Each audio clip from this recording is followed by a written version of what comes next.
Hello, my name is Bryan Adler. I'm a board-certified elder law attorney at Rothkoff Law Group. Many of you are familiar with our practice, but something you might not be familiar with is I'm also a certified personal trainer. I did that for years before I actually went to law school and began practicing law.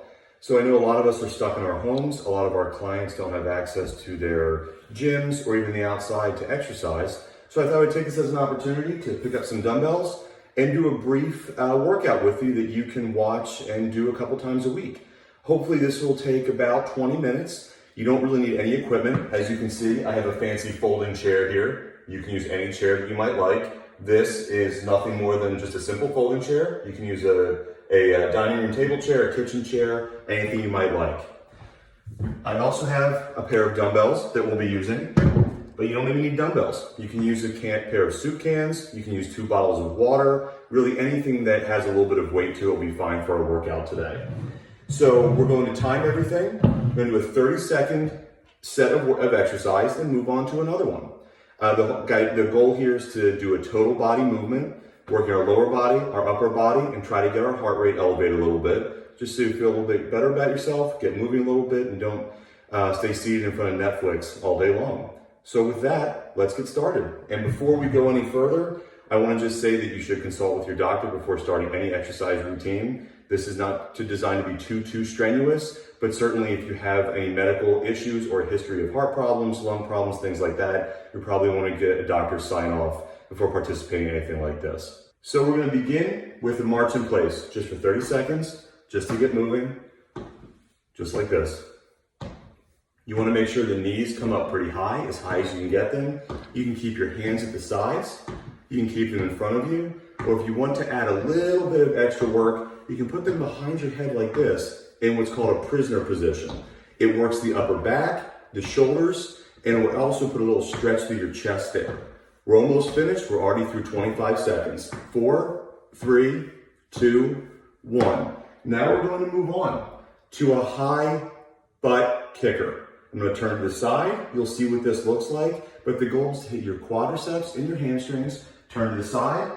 It's just like it sounds. Kick your butt. 1, 2. The higher you can get, the better, but don't worry if you can't go too high. It's no big deal. Even if you're going halfway, you're still getting a good workout there. So try and kick that butt. If you want to make it a little bit more difficult, put your hands out to the sides or the front, or even again in that prisoner position.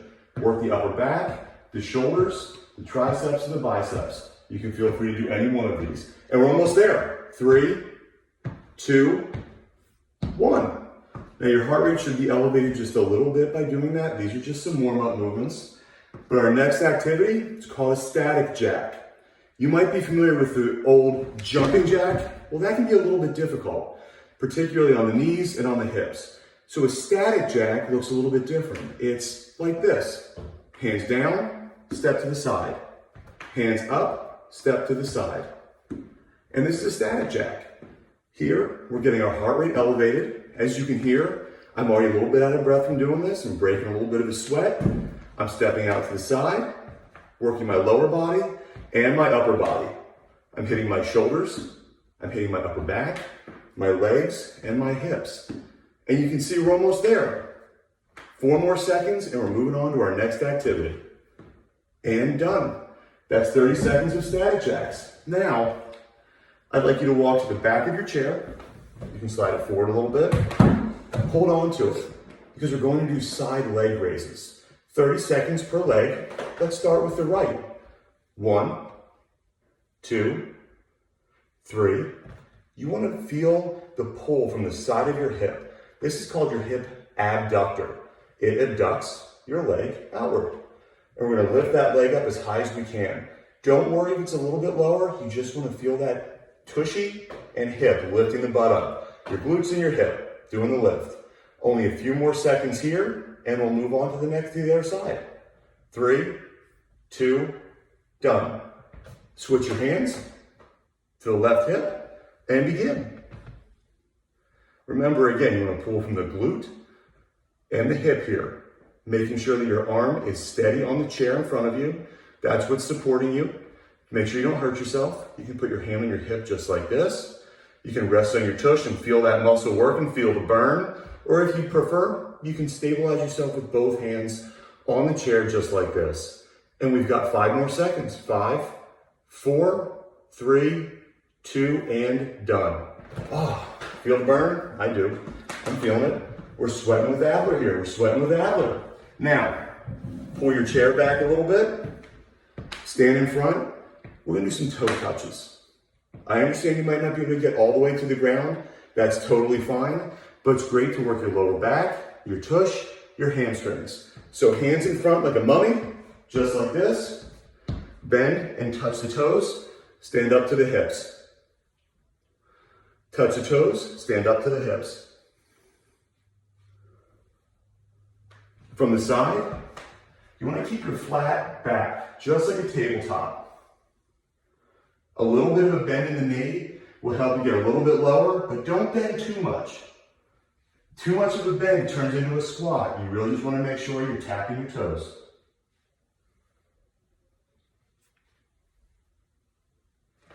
And that's our toe touches. Moving on, we're going to start our squats. Now, a squat is one of the most foundational movements of exercise. It really is just sitting down and standing up. We're going to do 2 variations. I'll show you both. And then you can pick whichever one you prefer.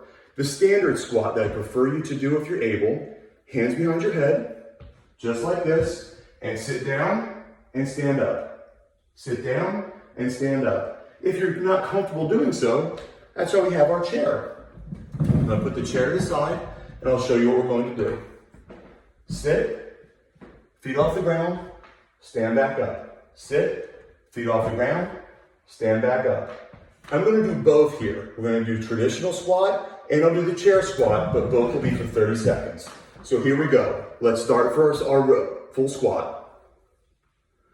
Stand up. You want to keep your feet nice and flat on the ground. Your elbows pulled back so they're in line with your body. Don't let them sweep forward like this. Keep them pulled nice and back. Totally upright. Now, if you chose the chair squat, we'll sit. Feet up, stand up. Feet up, stand up. Perfect. About 3 more of those. 1, 2, and 3. Looking good, everybody. I know you're not actually out there, but I know that you're looking good. I'm just going to check the list of the activities that we're doing next here. Make sure we're doing the right order. Next, we're actually going to start using our dumbbells. So pick up 1. Dumbbell, soup can, water bottle, doesn't matter to me. Walk over to your chair. Put your left hand on the chair and lean over slightly. I'll show it to you from the side as well. Just leaning over. And I'm going to pull that dumbbell right up like this. And we're going to go for 30 seconds. Here we go. Don't pull too high. You don't need to pull that elbow much past your midsection here. Don't worry about going real high. Don't worry about twisting. Just pull and release. Pull and release. Even a little pause at the top there can be helpful. Little squeeze at the top. You want to feel this in your back, your shoulder, maybe even your bicep a little bit. We're going to do a few more, then we're going to switch sides. 3, 2, 1. Let's switch. Turn the chair. Lean forward. And here we go, 30 seconds on the left. Again, don't pull too high, just come to the midsection. Feel the bicep, the upper back, the shoulder. This is great for your shoulder health, great for your biceps. It's also a big fat burner too. We've only got about 10 more seconds here. I know you're doing great. I can tell already, even though I can't see you or hear you, or even know that you're actually out there listening to me, but I hope you are. And we're nearly finished. And that's 30 seconds. Now, after all that good work, we get to sit down. That feels nice. But unfortunately, we're not done exercising yet. So now I want you to pick up both dumbbells. And we're going to do a shoulder press. This is very easy. Notice I'm sitting upright. I'm not leaning back. I'm going to press the dumbbells straight up and bring them right down. Here we go, 30 seconds. Just like you're pressing to the ceiling, if you're uncomfortable with this position, you can turn the dumbbells in so your palms are facing each other. That's called a neutral grip. It's just as effective as the pronated grip. It's no problem at all. You can press them straight up or pinch them together at the top if you're comfortable doing so. This is great for your shoulders, for your abs, for your lower back. It's a nice core stabilizer here. And 4 more seconds. Done. Let's put those dumbbells down. We're doing great. Take a little break. If you need some water, take some time for that. Give you a 5-second break because we're going to hit our shoulders again. 5, 4, 3, 2, glug, glug, glug, glug, glug. Get your water and pick up those dumbbells. Now, we're going to raise them out to the sides. Straight arm, straight to the side. And I'm going to turn to the side so you can see what it looks like. These are called lateral raises or side shoulder raises. Just keep going. This is great for your shoulders, your upper back, your chest. It's also because we're sitting upright here, it's good for our core as well, which is very important. We only got a few more seconds left here. I feel the burn already, and these are pretty light dumbbells. I imagine you feel the burn too with your whatever you're using, the soup can, the water bottle, maybe the dumbbells you have, and finished. Now, we're gonna move on to a bicep curl. The bicep curl works the muscles right here, the biceps. We're gonna start down, curl right up. From the side, I'll show you what that looks like. We start down and curl up. If you're uncomfortable, we can turn the palm in, just like we did with the shoulder press, into the neutral grip. Let's grab those dumbbells and begin. Just curl them straight up, straight down. There's nothing fancy about working out. All you gotta do is move. The body only does a couple of things, and as long as you do that a handful of times, once a day, maybe once every other day, you're gonna be in great shape. We got about 15 more seconds, and then we're gonna be all finished with this movement, and we've only got a couple more to go. 5 more seconds, 3, 2, 1, and done. Now, the opposite activity from the bicep is the tricep. So I want you to pick up one dumbbell. You can hold it however you like, whether it's a soup can or a bottle of water, even something I have. Take it overhead and come straight down behind you. I'll turn to the side so you can see it as well. If you're comfortable doing so. If you're not, an alternative is to stand and kick it back just like this. Very similar movement, but a little easier on the shoulders.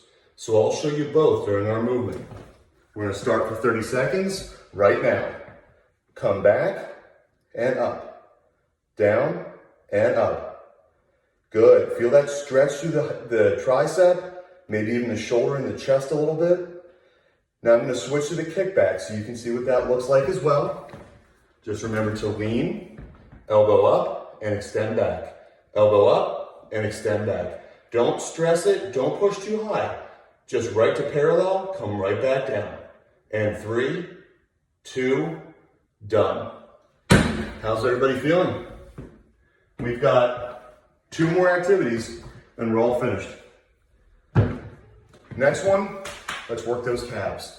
I heard that calves are one of the most attractive features on men. I read that in a Cosmopolitan magazine recently. That's how bored quarantining has been. Toe raises, we're gonna raise the toes, then raise our heels. Raise the toes, raise the heels. Here's what that looks like from the side. Raise the toes and heels. Toes, heels. Here we go. 30 seconds on the clock begins right now. Toes up, heels up. Toes up, heels up. Very good. This shouldn't feel too difficult. It's very good to get the blood flowing.